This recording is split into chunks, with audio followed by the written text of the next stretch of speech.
kunci kesuksesan seseorang baik dalam bisnis ataupun dalam pengelolaan finansial apapun, itu 90% itu mindset. 90%. Nah, 10%-nya baru kemampuan teknis. Untuk kita bisa mendapatkan 1 ons mindset, kita butuh 1 ton pengetahuan. Itulah pentingnya kenapa kita mesti mengisi otak kita sebelum mengisi dompet kita. Karena khawatirnya ketika dompet kita udah penuh, otak kita tidak diisi, malah yang terjadi adalah dompet kita jadi kosong gitu. Jadi menurut saya sih diisi dulu kepalanya. Sehingga kalau kepalanya diisi, dompet itu akan seiringan waktu itu akan penuh dan terjaga kepenuhannya. Gitu ya. Nah, itu yang paling penting adalah terjaga kepenuhannya.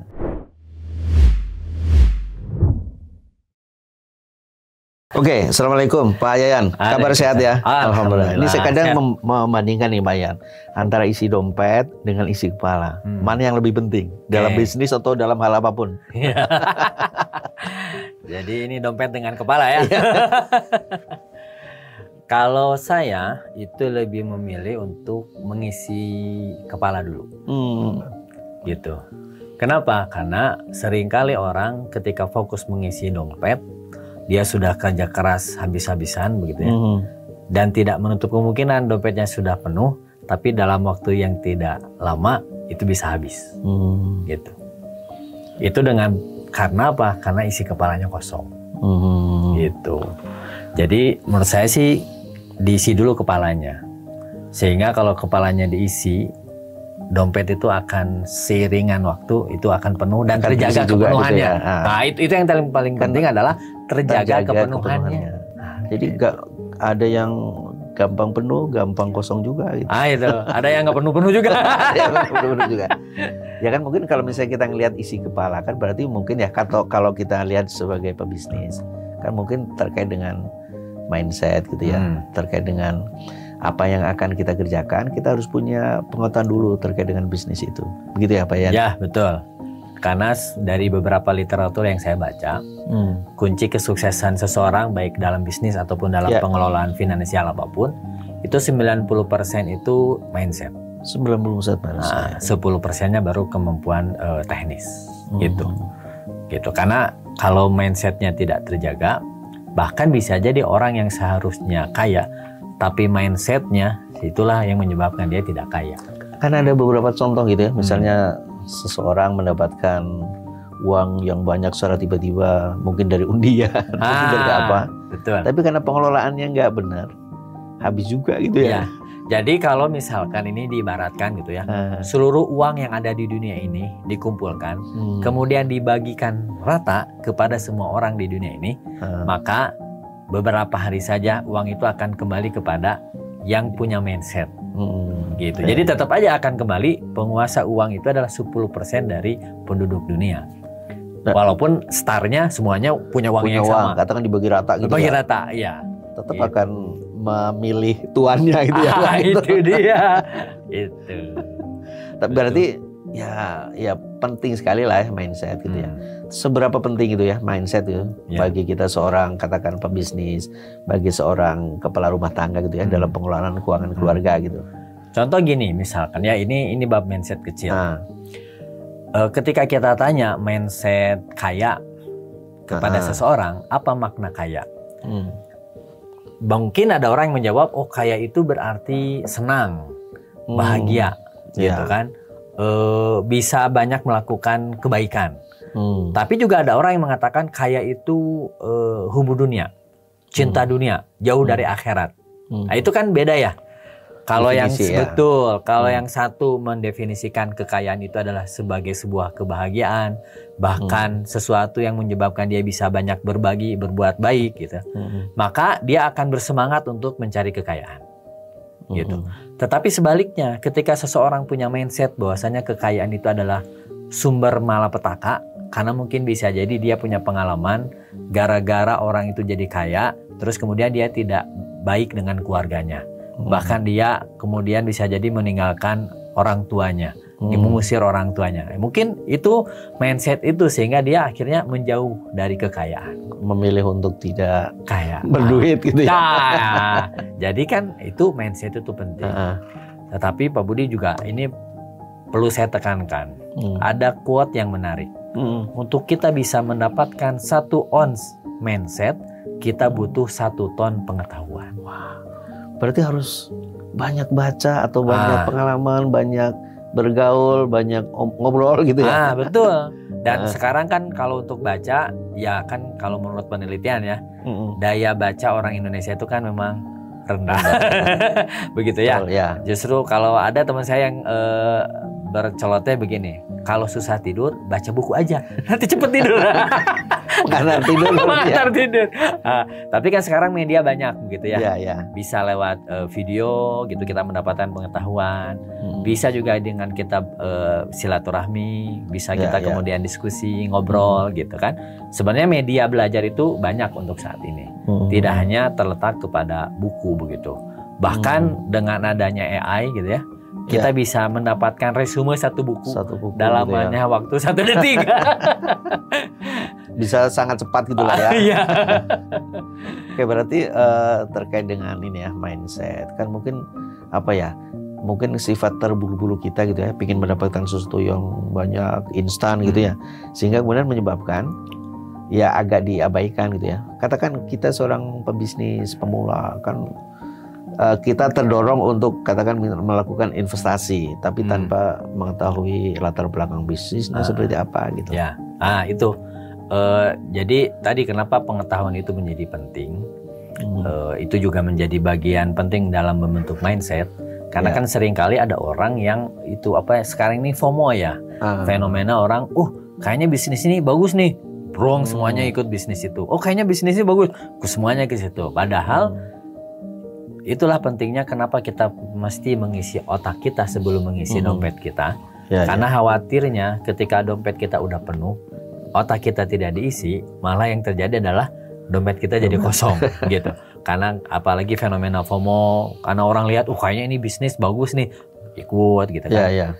Kalau menurut saya, sebelum kita berbisnis ataupun sebelum kita berinvestasi, pengetahuan itu menjadi penting.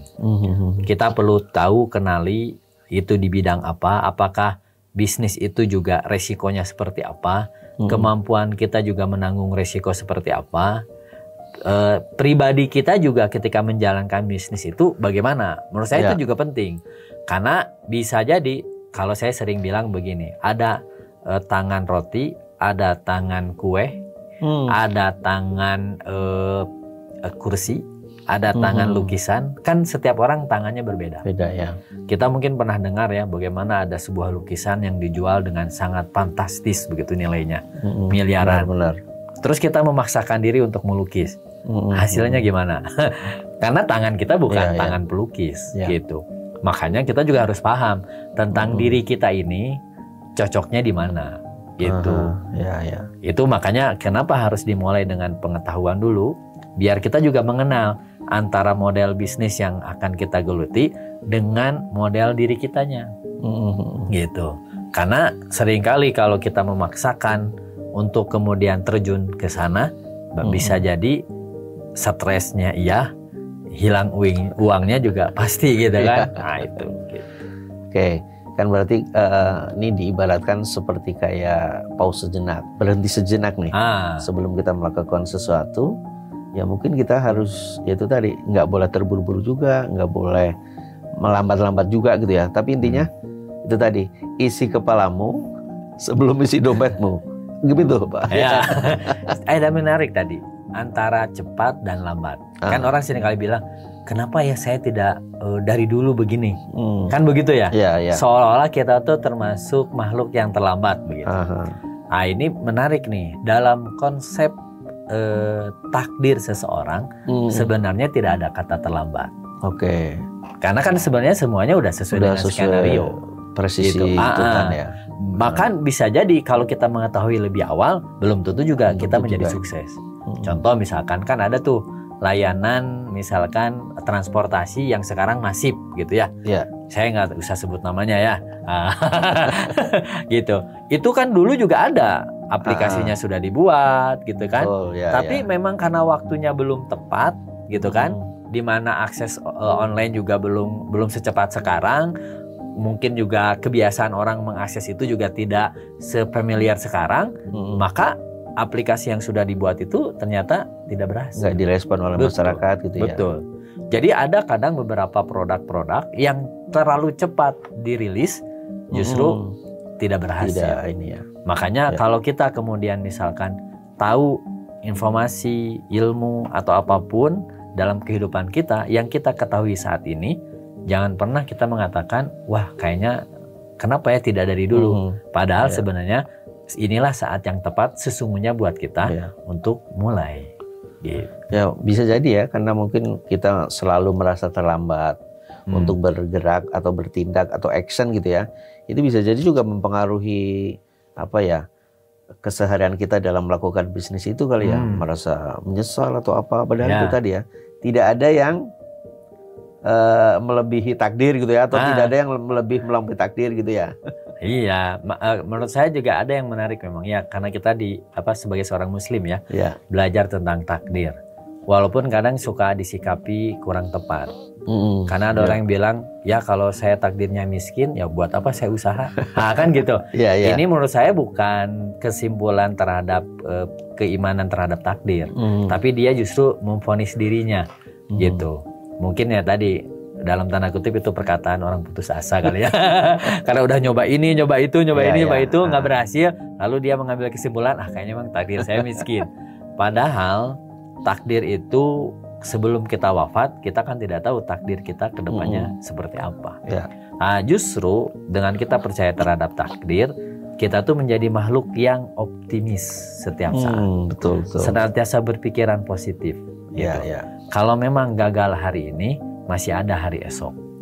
Kalau esok gagal, masih ada lusa. Kalau minggu ini belum berhasil, masih ada minggu depan. Saya pernah dengar lagu itu kayaknya. Kalau tidak hari ini, minggu depan. Kalau tidak minggu depan, bulan depan. Iya, begitu. Makanya kalau kita kan seringkali ada review tentang target tahunan. Kan kadang orang seseorang itu kan suka bikin resolusi tahun 2025, gitu ya. Pas dievaluasi di Desember 2025 gitu kan, dari sekian perencanaan ternyata mayoritas tidak tercapai ya. Biasanya kan membuat orang putus asa. Terus orang berkesimpulan, nggak ada gunanya membuat perencanaan, udah jalan aja gitu kan.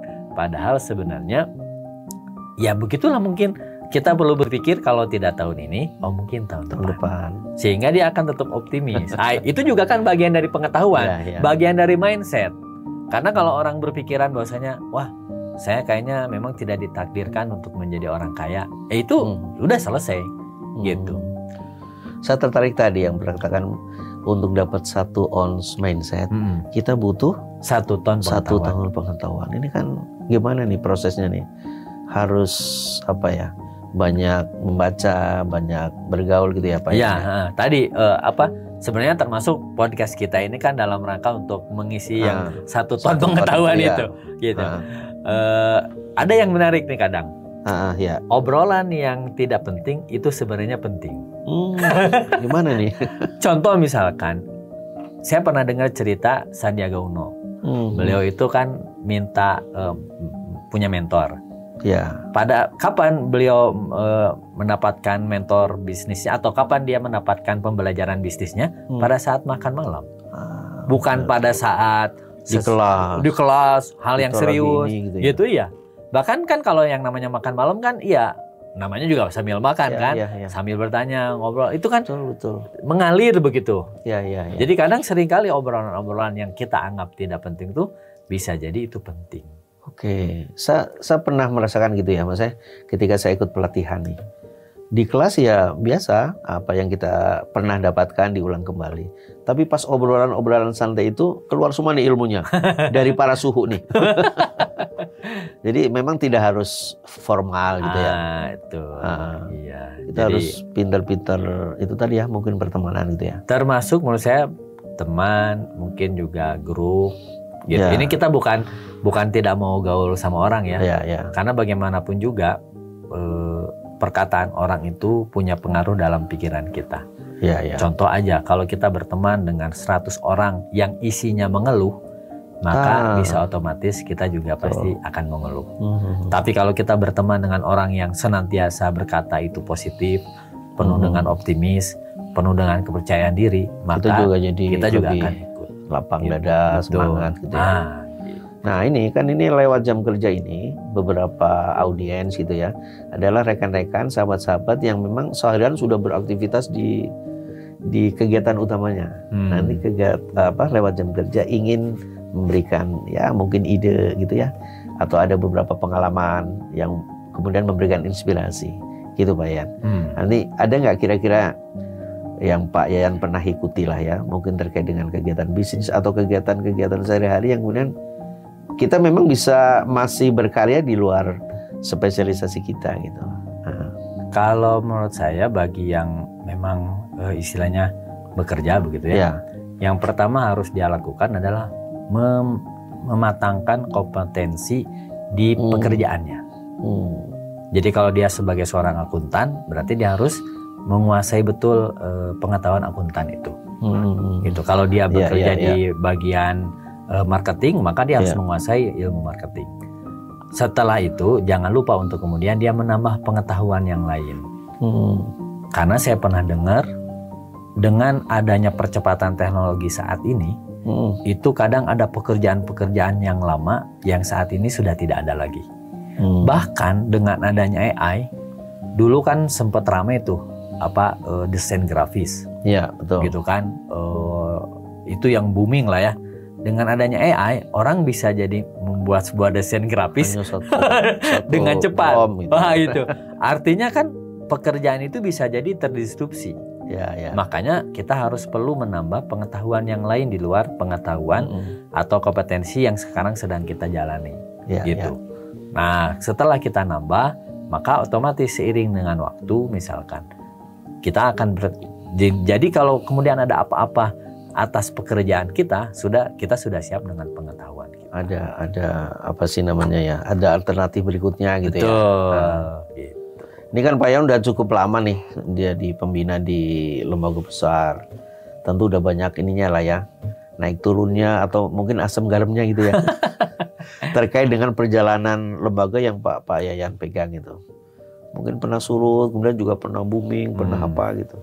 Ya itu ada ya, memang. Ya namanya juga hidup ya, turun naik begitu ya. Kadang tenang, kadang bahagia, kadang juga deg-degan. Ya itu memang fondasinya kita itu senantiasa dibiasakan. Fondasinya itu adalah pengetahuan dan sistem, gitu. Kenapa? Karena kan dunia ini terus berubah. Kalau kita tidak mengupgrade diri dengan pengetahuan, jangan-jangan kita menjadi makhluk yang kuno, gitu kan. Kayak misalkan contoh AI, mungkin bisa jadi ya bagi kelompok tua gitu kan, ngapain saya belajar AI gitu kan, toh sebentar lagi juga pensiun gitu. Toh sebentar lagi juga gimana gitu. Padahal bisa jadi itu kan just pengetahuan yang bisa jadi mungkin dengan kita mempelajarinya, justru disitulah titik titik balik kehidupan kita untuk mengalami kesuksesan yang lebih besar, gitu. Jadi menurut saya jangan terlalu alergi dengan perkembangan zaman, ikuti saja, gitu ya. Ya bertahap aja, gitu.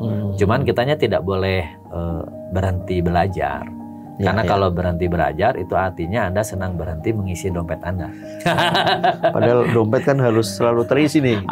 Kehidupan jalan terus, harus ada isi juga dompetnya, gitu. Betul. Dan memang kalau misalnya kita ngelihat di bisnis kan ya. Katakan misalnya kita mindset dari seorang bekerja di sebuah instansi yang rutin setiap bulan dapat gitu ya. Dan tiba-tiba misalnya ini kayak yang jalan-jalan mau pensiun. Beberapa kan gelisah juga nih. Waduh nanti penghasilan saya gimana gitu ya. Padahal kalau selama ini kan ya mungkin mayoritas usianya itu kan memang di ASN katakan ya, di pemerintahan. Ini kan perlu kayak persiapan gitu ya Pak Yayan ya, untuk bisa menghadapi paksa aktif itu. Ya itu yang saya istilahnya pentingnya kita punya pengetahuan. Kan contoh misalkan begini, jangan sampai nanti yang pensiun memaksakan sesuatu yang sebenarnya di luar dari kemampuannya, baik kemampuan fisiknya maupun kemampuan akalnya. Gitu. Makanya itu penting juga untuk menyiapkan itu tuh dengan proses pembelajaran. Memang mau tidak mau sih istilahnya mah beberapa tahun sebelum pensiun itu kita harus sudah mulai ini mencari skill atau pengetahuan kesibukan baru yang positif betul, gitu. Memang sekarang ini kan sebenarnya banyak yang alternatif gitu ya, apalagi dengan adanya kecanggihan teknologi gitu. Walaupun ini juga harus hati-hati, karena ada kawan saya itu tertipu di satu pekerjaan online gitu ya. Tapi dia harus deposito berapa gitu kan. Ternyata ketika deposito naik, tuh jumlah pekerjaan naik, berarti kan imbal hasil naik. Tapi pada titik tertentu ketika depositonya semakin tinggi, ternyata nggak ada pekerjaan. Padahal uangnya udah terdepositokan dan udah hilang gitu. Ini harus waspada. Makanya sekarang ini orang tuh nggak tahu ya, jahatnya itu benar-benar jahat gitu. Ada orang yang mungkin dia sudah nabung lama gitu, karena ketidaktahuan dalam sekejap tabungannya bisa hilang. Gitu ya. Nah itu makanya kenapa penting kita mengisi otak kita dulu sebelum kemudian kita bertindak gitu. Betul. Walaupun memang ada titik lemah manusia. Titik lemah manusia itu adalah keuntungan. Kita mudah tergoda ya. Sekian gitu. Persen gitu. Biasanya kalau udah bicara keuntungan itu tidak pakai logika. Makanya tersentuh ininya. Makanya kalau saya ketika ditawarin dengan sebuah keuntungan tidak dijawab hari itu juga. Kenapa? Perlu diendapkan dulu, dipikir ini benar atau tidak, gitu.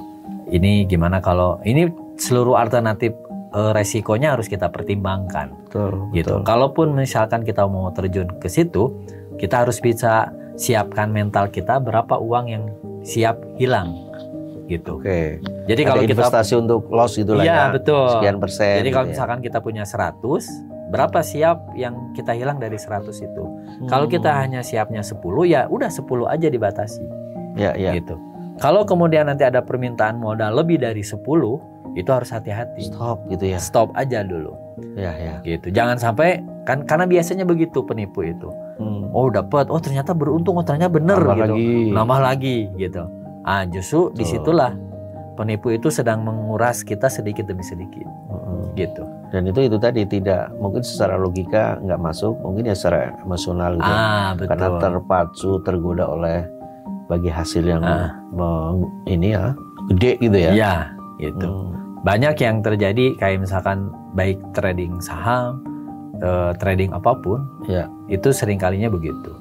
Contoh misalkan, ini memang nggak tahu ya, dari beberapa literatur yang saya baca, memang investor kecil ini kalau tidak hati-hati dia bisa habis modalnya. Karena kan seringkali ternyata untung ya, invest lagi, yang tadinya invest 1 karena untung invest 2, untung lagi invest 3, invest 3 untungnya segini, gimana kalau investnya 10 gitu. Orang kan suka berpikir begitu, istilahnya memaruk gitu. Serakah, ini keserakahan itu memang berbahaya gitu. Karena kalau kemudian ternyata kemampuan maksimal dia adalah 10, kemudian itu diberikan semuanya 10, maka yang terjadi adalah hilang semuanya. Kemarin saya pernah dengar ya Pak Prabowo nih, dia bilang ada aliran baru di ekonomi kita namanya Sarkanomics. Jadi maksudnya sebuah keserakahan gitu ya. Berapapun ya nggak akan cukup gitu ya, sehingga semuanya diambil tanpa melihat mungkin norma-norma atau nilai-nilai gitu ya. Karena itu dalam ajaran Islam juga kan disebutkan, memang nafsu manusia itu tidak akan pernah cukup sebelum dia masuk ke dalam kubur gitu ya. Ini juga penting, istilahnya kita menyikapi keserakahan kita. Gitu. Hati-hati betul. Jadi kalau misalkan dengan 1 kita dapat untung, ya udah 1 aja dulu, satu. Menerima gitu. Qanaah ya. Jadi untung kecil oke 1 gitu, 1. Disyukuri gitu ya. Terus gitu. Hati-hati kalau misalkan 2 sambil kita terus pelajari. Sehingga ketika pun penambahan uang investasi itu seiring juga dengan penambahan pengetahuan. Betul. Gitu. Jadi makanya jangan dulu bertindak sebelum kita punya pengetahuan. Ya karena ya yang pernah saya baca juga ya, maksudnya kapasitas bisnis seseorang tergantung dari kapasitas kita juga sebagai owner, sebagai pelaku bisnis gitu ya. Kalau kita katakan hanya segelas terus dipaksain jadi 1 ember, tumpah-tumpah lah di ini. Makanya kan kalau segelas cukup airnya segelas. Ya. Kalau kita mau nampung air lebih banyak berarti wadahnya digedein dulu. Digedein gitu ya. Nah, gitu. Dan itu perlu waktu proses. Nah kan kena ya tadi ya, maksudnya ya itu tadi secara umum mungkin dari keserakahan, dari ketidaksabaran, pingin cepat-cepat gitu ya, instan apa semua ya Pak Yan ya. Makanya kalau dalam ayatnya itu kan wasta'inu bisobri wassalah. Jadikanlah sabar dan sholat sebagai penolongmu.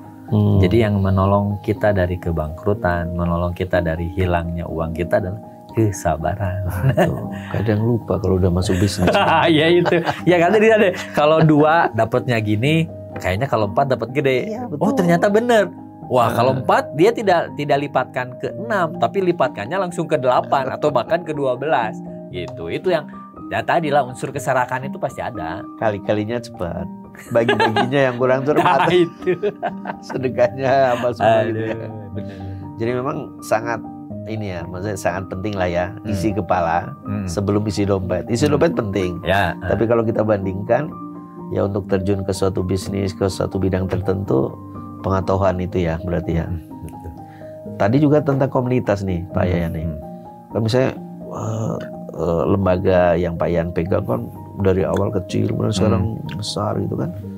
Ada komunitas-komunitas yang terus saling mensupport ya. Iya betul. Jadi memang keberhasilan seseorang itu tidak lepas dari dukungan banyak pihak gitu.